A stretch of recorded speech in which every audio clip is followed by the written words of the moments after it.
Bonjour, bienvenue dans le monde de la sorcière blanche. La magie commence ici. Alors aujourd'hui, je vous parle de signes de l'univers et je vous explique comment on fait pour demander un signe. Alors, tout d'abord, c'est important de savoir quels sont les signes par défaut que l'univers nous envoie. Alors, voici ma liste. Oiseau, papillon. Oiseau, je pense à cardinal, colibri, jet bleu. Les chevreuils, les anomalies électriques. Trouver une pièce de monnaie par terre sur notre chemin. Arc-en-ciel, images, slogans, panneaux publicitaires, magazines, plaques d'immatriculation, donc on parle évidemment du message sur la plaque, nom de rue, musique, chansons, plume. La plume fait souvent aussi référence, ça peut être un message que les anges sont avec nous. Coccinelle, évidemment pas dans la saison où il y en a 200 dans nos fenêtres.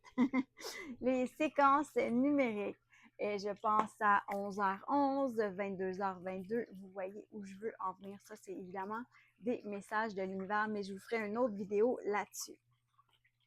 Alors, ce qui est important de savoir, c'est qu'il n'y a pas de demande trop petite ou trop grande pour l'univers.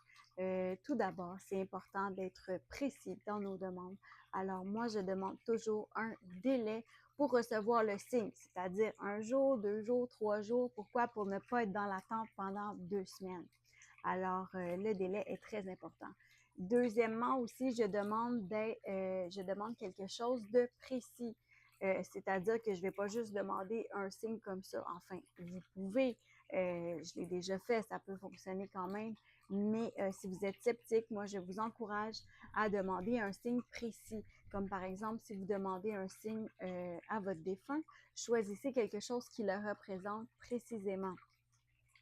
Et aussi très important, quand on reçoit le signe, on remercie l'univers. Plus vous allez demander des signes et plus vous allez remercier, plus vous allez en recevoir. Alors ça, c'est très important. Ensuite, quand on demande un signe, idéalement, on essaie d'être à l'écoute. Si vous demandez un signe, puis qu'après ça, vous allez travailler, vous courez partout, vous êtes au téléphone, vous faites 1000 choses en même temps, peut-être que votre signe, vous l'avez eu, mais que vous ne l'avez pas vu. Alors, évidemment, on essaie de rester à l'affût. Et il ne faut pas hésiter à être précis. Vous pouvez demander un signe et demander à l'univers, mettez-moi ça clair, net et précis, que ça soit gros, que ça soit évident mon signe. Voilà, comme ça c'est plus facile à voir. Alors, c'était ma petite vidéo pour les signes. Et avant de vous laisser, je vous partage quelques anecdotes de signes parce que je trouve que c'est toujours des histoires incroyables à raconter. Alors, rapidement, un matin, je fais une méditation et je demande un signe à l'univers parce qu'un de mes proches allait passer des tests pour un cancer. Et je voulais avoir un signe que mon proche serait correct et qu'il n'aurait pas le cancer. Quelques minutes plus tard, je pars porter les enfants à la garderie et sur le chemin, je croise un chevreuil. Alors, le chevreuil s'est approché sur le bord de la rue, il était à 3-4 mètres de ma voiture. On s'est regardé, on a eu vraiment un eye contact très intense, puis il est parti en courant et je n'ai jamais revu de chevreuil sur cette rue, sauf une autre fois. Et c'était également un signe. Alors, ce que j'ai envie de dire par rapport à ça, c'est que quand on se demande, mais c'est quoi les chances que ça arrive, c'est que c'est un signe. Si c'est quelque chose qui arrive souvent, c'est probablement pas un signe. Alors, comme par exemple, moi, ça fait 12 ans que j'habite ici et que je passe sur cette rue. Je passe 2 à 3 fois par jour, même des fois 4 fois. Je n'ai jamais vu de chevreuil en 12 ans, sauf ce matin-là, quelques minutes après avoir demandé un signe. Et je vous l'ai dit, les chevreuils, ça fait partie des signes utilisés par l'invisible. Alors oui, c'était un signe très évident à part de ça. Ce qui est important de savoir, c'est que si vous demandez un signe d'un lion, ça se peut que vous ne voyez pas un vrai lion. Ça se peut, par exemple, que vous voyez une image de lion, que vous voyez le mot lion sur une plaque d'immatriculation, que vous entendez le mot lion dans une chanson, que vous en voyez un à la télé, que vous voyez un toutou lion. il faut avoir l'esprit ouvert parce que c'est subtil, les signes de l'invisible. C'est pas toujours très, très évident. Donc, c'est important d'avoir l'esprit ouvert par rapport à ça. Également, je vous raconte des anecdotes qui sont arrivées en session de contact défunt. Donc, je demande souvent quel est le signe que le défunt peut me montrer pour que le client puisse demander des signes à son défunt à l'avenir et communiquer avec lui de cette façon-là. Alors, cette journée-là, je vois une noix. Alors, c'est vraiment vu une noix, hein, une forme d'outarde tout blanc avec un bec orange. C'était vraiment une noix. Et là, même la cliente me dit, un noix, t'es sûr? T'es sûr, c'est pas une colombe? Là, je suis comme, non, je suis désolée, c'est vraiment une noix. Par exemple, ça court pas les rues. Alors, si vous en voyez une, vous allez avoir votre signe assez clair, assez précis.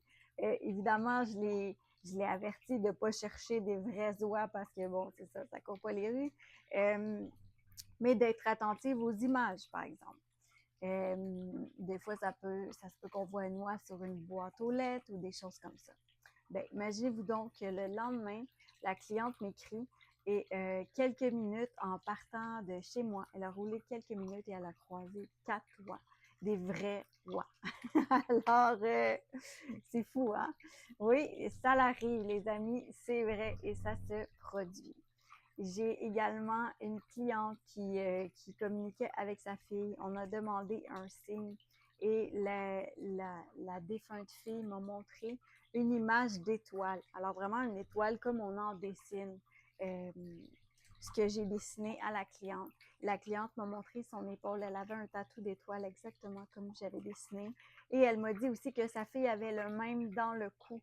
Alors, c'est quelque chose qui la représentait beaucoup, évidemment. C'était un moment incroyable. J'ai aussi une autre cliente, on avait demandé un signe. Et pendant que je posais la question, la cliente a dit à sa mère, maman, si c'est toi, parle-lui de la chanson que je t'ai écrite. Et là, moi, j'ai demandé au défunt un signe et je voyais rien, mais j'entendais chanson. J'entendais chanson. Alors là, j'ai dit ça à la cliente. Est-ce que ça peut faire du sens? Est-ce qu'il y a une chanson en particulier? Et là, la cliente, évidemment, est partie à pleurer. Elle a dit. Et là, elle m'a raconté qu'elle avait demandé ça à sa mère dans sa tête pendant que moi, je posais la question à sa mère. Alors, voilà. C'est des choses tout à fait incroyables qui peuvent se passer en séance ou même à l'extérieur de la séance. Alors, c'est une question que j'aime bien demander. C'est quoi les signes? Comme ça, après ça, le client peut lui-même demander de l'aide à son défunt et communiquer avec lui avec des signes. Alors, voilà, c'était ma petite vidéo sur les signes. Alors, j'espère que ça vous a plu. Laissez-moi un pouce en l'air. Partagez aussi avec vos proches si vous croyez qu'il y a des gens qui aimeraient en savoir plus sur comment demander des signes. C'est tellement le fun et intéressant et vous allez voir que vous n'êtes pas tout seul, les amis. Alors, voilà, c'était ton amie sorcière qui veille sur toi.